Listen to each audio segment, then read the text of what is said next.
Flocks of mercy, the fire. Simply put, this is a hellscape. Everything is catching fire here. Trash bins, shrubs, trees, houses. Come on, guys, we gotta go. We're all off to burning hell in a handcart. Why? Wildfires, of course. This entire mountainside is covered in flames. There is no more poignant and convincing symbol of the so-called climate crisis than the astonishing increase in wildfires. It's climate change creating infernos larger than ever. It is happening more often because of climate change. Where's this stuff about climate and wildfires? Total horse. Spoiler alert, yes it is. I'm Tom Nelson, and this is the Guerrilla Science Guide to Extreme Weather. News reports again and again leave us in no doubt. Wildfires across the American West have served as an urgent reminder of the threat posed by extreme weather, which is often made worse by climate change. This terrifying display might be showing up more often as warming temperatures and drying conditions become more prevalent. Why is climate change causing such a terrible increase in wildfires? These experts have kindly explained it for those too thick to work it out. Emissions from cars, planes, and power plants making our world warmer. You take epic drought, you combine it with high temperatures, you've got all the ingredients for unprecedented wildfires. So I hope you've got that. Climate change is giving us more heat waves, less rain, more drought, which all means drier wood and therefore increasing wildfires. The car is heating up, it's gonna explode. Oh, Jesus, God, help us. We're all going to burn, all because of you wicked people in your wicked factories and cars and shops and heated air-conditioned homes. Environmentalists right now are sounding the alarm. We hear this message relentlessly from the BBC and CNN and all the others, from government agencies and bedwetting green NGOs. And it is all 100% solid gold BS. Let's look at the actual data from official agencies and major scientific studies published in respected journals. First off, are we suffering from more heat waves? Here is the heat wave index from the EPA of heat waves in the US going back to the 1890s. Official data clearly shows that there has been no increase in heat waves over the past 130 years. It also shows that heat waves were far more common and far worse in the 1930s than today.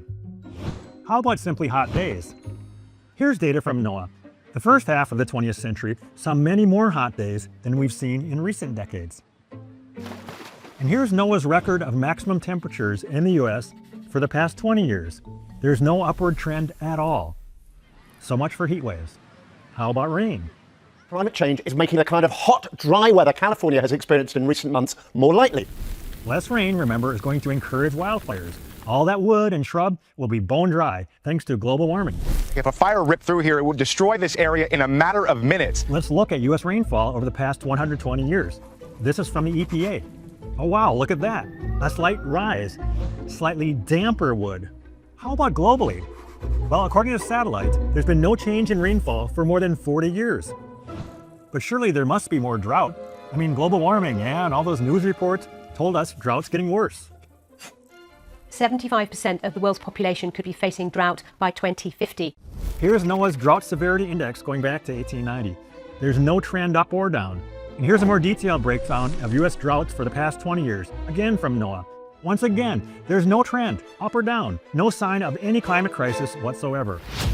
In all of my years covering wildfires, I have never seen anything quite like this. How about wildfires themselves? Surely they've gotten worse. Think of all those dozens and dozens of scary climate crisis news reports.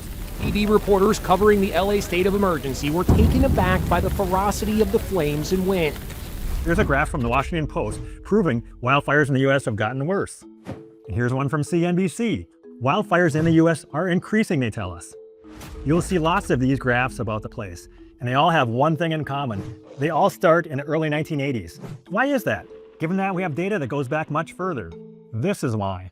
Here's the official data on US acreage affected by wildfire from the NIFC, just the N bit from the early 1980s. And here we see the slight rise since 1980. That's what they want you to look at.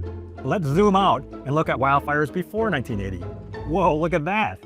According to official data, there's been a truly massive decrease in the area affected by wildfire since the early 20th century. There's also been a large decrease in the number of wildfires. In fact, the early 1980s saw a weird low point in the number of fires, which is why they start their graphs there. To state the obvious, this is all the exact opposite of what we're repeatedly told by the UN and news reporters across our mainstream media. How about globally? It's global warming, remember. Here's a major published study of global wildfires over the 20th century. It shows a very clear decline. Academic studies have confirmed the decline in paper after paper. We found that global burned area declined by around 25%. Our results suggest a notable declining rate of burned area globally. Global area burned appears to have overall declined over the past decades, and there is increasing evidence that there is less fire in the global landscape today than centuries ago. And just for good measure, here's a study of wildfires in California going back 1,500 years. Wildfires in California are today at a historic long-term low point, way down. What are we to conclude from all of this? We've obviously been sold a massive lie by the UN, green NGOs, and the mainstream media. There's a real threat of wildfires, not from so-called climate change, but from green groups and environmental agencies who, in many parts of the world, have prohibited or curbed the controlled burning of brushwood by farmers. On this subject, let's hear the wise words of an Australian farmer who actually knows what he's talking about. Fucking look at this. These fucking greenies and the government and these fucking wombats who don't want to burn shit off. You c***s want your fucking heads kicking in. Look at this, we're going to lose all our fucking houses and properties because you useless pieces of fucking garbage will not burn off when it's supposed to through the winter time, like we used to do years ago out in the fucking farms up in the mountains, burn all the undergrowth off, so everything was safe. But you pricks, you want to fucking have a really good look at this, you fucking wombats. Look at the fucking state you've caused here. You are the biggest bunch of useless loser fucking pieces of garbage God ever had the misfortune to blow fucking breath into. I'm Tom Nelson, and this is Guerrilla Science. Please subscribe to our channel and donate to carry on. We need your help.